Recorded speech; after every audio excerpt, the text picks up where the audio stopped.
और चलिए रुक कर रहे हैं अब छत्तीसगढ़ की खबर का। छत्तीसगढ़ विधानसभा के मानसून सत्र के पहले दिन प्रश्नकाल के दौरान राजस्व निरीक्षक भर्ती 2024 में हुई गड़बड़ी को लेकर सदन में जोरदार हंगामा हुआ।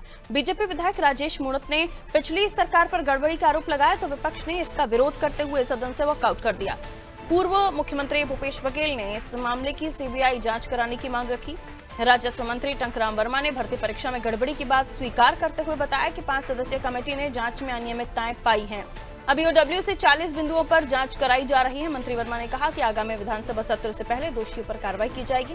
इस मामले को लेकर बीजेपी के ही सीनियर विधायक अजय चंद्राकर ने सवाल पूछ लिया कि ईओडब्ल्यू जांच के आदेश किसके द्वारा दिए गए हैं। इस पर मंत्री वर्मा ने स्पष्ट किया कि विभाग ने ही ईओडब्ल्यू की जांच सौंपी है।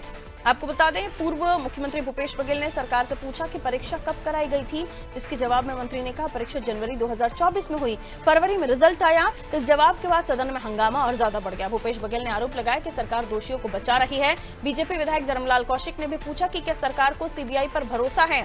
सत्ता पक्ष और विपक्ष के बीच नोकझोंक बढ़ने पर विपक्षी सदस्य नाराज होकर सदन से बाहर निकल गए।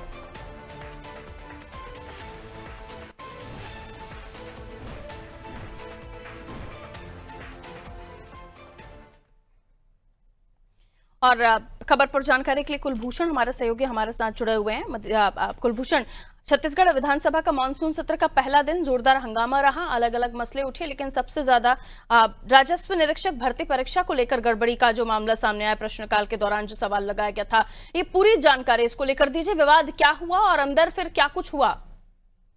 देखिए, राजस्व निरीक्षक भर्ती प्रक्रिया जो है, विभागीय परीक्षा जो है, उसमें गड़बड़ी का एक मामला सामने आया था। राजेश मूणत ने पूरा मामला उठाया था। राजेश मूणत के मामला उठाने के बाद अजय चंद्राकर ने भी उस पर बात रखी और उसके बाद भूपेश बघेल ने भी। पहले तो टंकराम वर्मा जो राजस्व मंत्री हैं, उनके साथ में काफी चीजें हुई। राजस्व मंत्री के साथ में वहां पर कई सवाल उनसे किए गए, जिसका जवाब वो देने में कतरा रहे थे। उसको लेकर विपक्ष ने काफी हंगामा किया और उसके बाद राजेश मूणत द्वारा जब विपक्ष पे यह आरोप लगाया जाता है कि जो भर्ती प्रक्रिया, जो विभागीय परीक्षा है, उसमें गड़बड़ी जो पाई गई वो पूर्व सरकार के कार्यकाल के दौरान पाई गई, इससे हंगामा हुआ। जिसके बाद जैसे ही भूपेश बघेल ने सवाल किया कि आखिर परीक्षा हुई कब थी, परीक्षा पाई गई कि जनवरी 2024, जब सरकार थी भाजपा की। सरकार पलट चुकी थी, चुनाव हो चुके थे, सरकार उसमें भाजपा की थी। तो वहीं से जो है वो पूरा मामला गड़बड़ा गया और उन्होंने बात की कि जब सरकार हमारी थी ही नहीं तो विभागीय परीक्षा में गड़बड़ी कैसे, हमारे ऊपर उसका इंजाम कैसे। और बस उसी चीज को लेकर लगातार, इस चीज को लेकर मुद्दा वहां पे उछला और दोनों ही पार्टियों की तरफ से भयंकर हंगामा देखने को मिला। जो विपक्षी दल थे उन्होंने वहां पर वॉकआउट को किया। वॉकआउट लगातार जारी रहा और लंबे समय के बाद आखिरकार स्थगन को बीच सत्र में ही स्थगित कर दिया गया। तो अब ये देखना है कि कल जब दोबारा सदन वहां पर शुरू होता है तो उसके बाद किस तरह से वापस होता है। क्या इसी पक्ष दोबारा इसी मुद्दे को लाया जाता है या फिर एक बार फिर से नई चीजों पर वहां पर चर्चा होगी, ये देखने वाली बात होगी। बिल्कुल, लेकिन लग रहा है कि इस मुद्दे को आगे भी विपक्ष लेकर जाने वाला है। विपक्ष ने जब वॉकआउट किया उसके बाद मीडिया से भी बातचीत होगी। उनकी तरफ से क्या कोई आरोप लगाए गए इस बारे में? जी बिल्कुल, उनका ये कहना साफ था कि जिसकी जानकारी खुद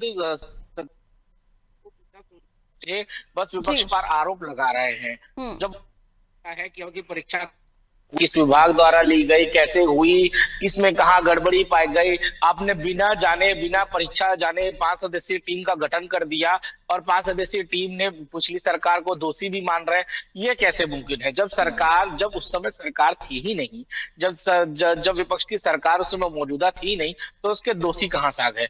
दोषी जिन अधिकारियों की था उनकी बात होनी चाहिए, फिर पिछली सरकार पर यह आरोप क्यों?